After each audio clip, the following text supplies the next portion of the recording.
to the all-new CUPRA Ateca because it's freezing. Let's make it short and sweet, shall we? So what's different with the new model? Well, we've got full LED lighting, different grille, different front and rear bumper. We also have slightly different exhaust tips. Can this medium-sized family SUV sizzle? Well, I say, let's hit the road.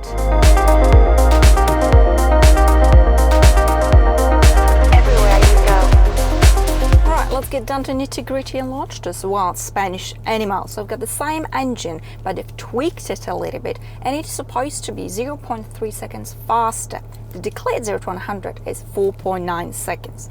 Now in CUPRA mode, the gearbox is in sport. I've got my magic box from Race Logic. The surface is a little bit damp, but nevertheless, let's give it a go. So foot on the brake, foot on the throttle. Show me what you got, CUPRA.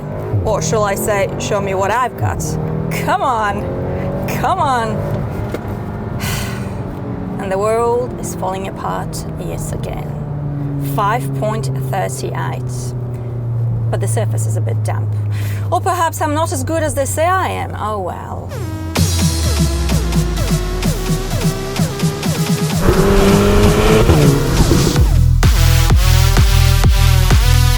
Bonnet, I still have the 2-liter 4-cylinder petrol engine that pumps a glorious 300 horsepower, 400 newton meters of torque.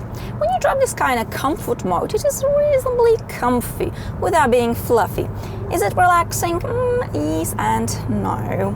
It is, however, reasonably quiet without overdoing it. We do have adaptive air suspension, which means we do avoid major bumps and imperfections on the road. But you see, no matter which mode you drive in, you still feel the CUPRA soul coming through. And you should be, because otherwise, why would you buy a car like this?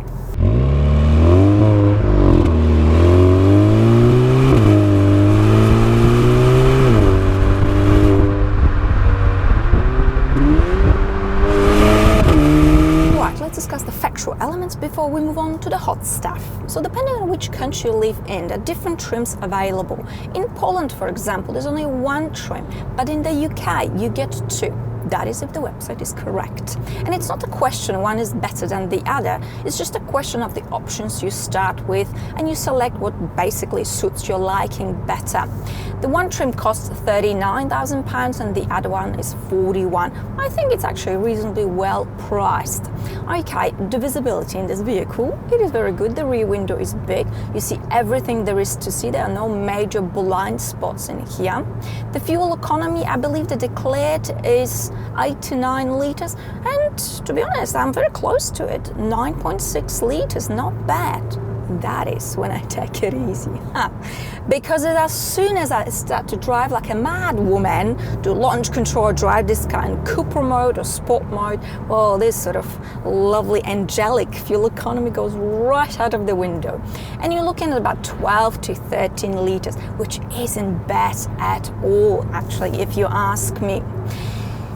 Now that we have the practical stuff out of the way, let's focus on what really matters in this car. Foot down, got a reasonably tight corner. So there is some turbo lag in a comfort mode, yeah? So you got a slanderous throttle pedal. Don't be shy, just go for it. Actually, and it feels rather lovely. Just last week you called me, the way you're talking is driving me insane. Hello.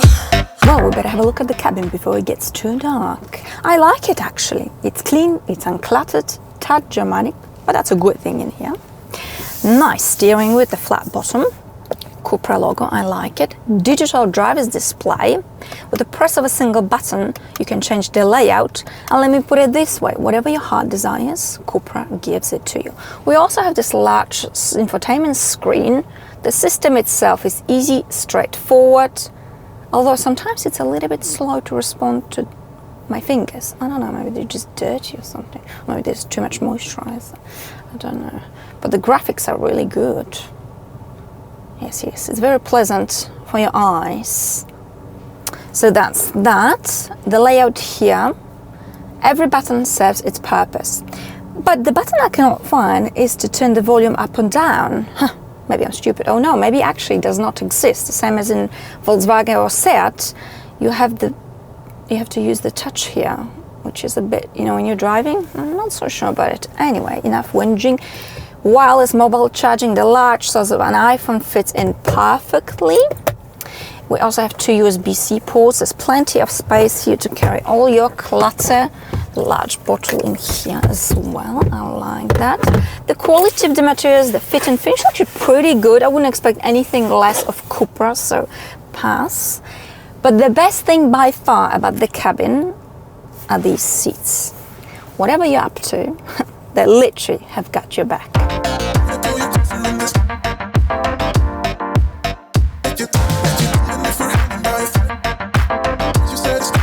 Anyway, so enough of this comforting. Let's pop you into CUPRA mode.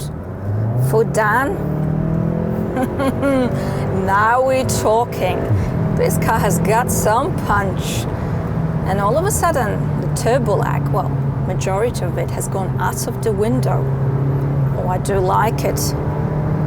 It's got no problems picking up. Actually, the handling is pretty good as well. I mean, it's still an SUV, so to a certain extent, you can't overcome the physics.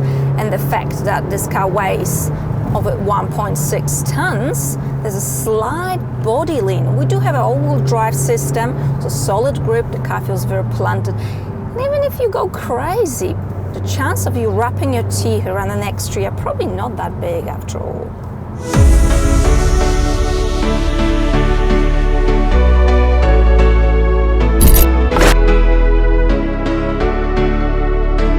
Right, let's check the boot space. No, just kidding. You actually have to manually open it. And once you do, there's plenty of room to carry all your clutter, easy access in and out, and that's enough about the boot.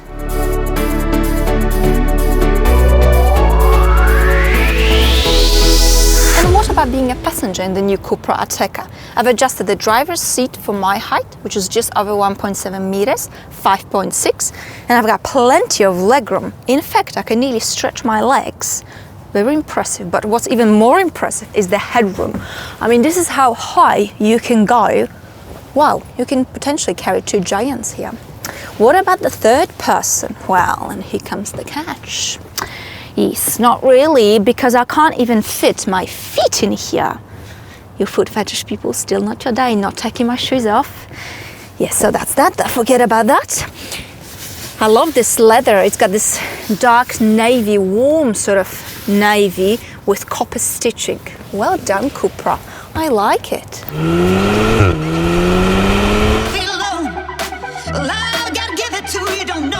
I've got a DSG automatic gearbox, which is very smooth in the comfort mode. You barely notice it. In sport and CUPRA mode, when I go really crazy, sometimes I get the feeling that it can't quite keep up with my heavy right foot. But you've got the paddle shifters to get around it. Now, the steering is precise, but it's not too stiff and it's not too sharp, so that you end up bashing the wall.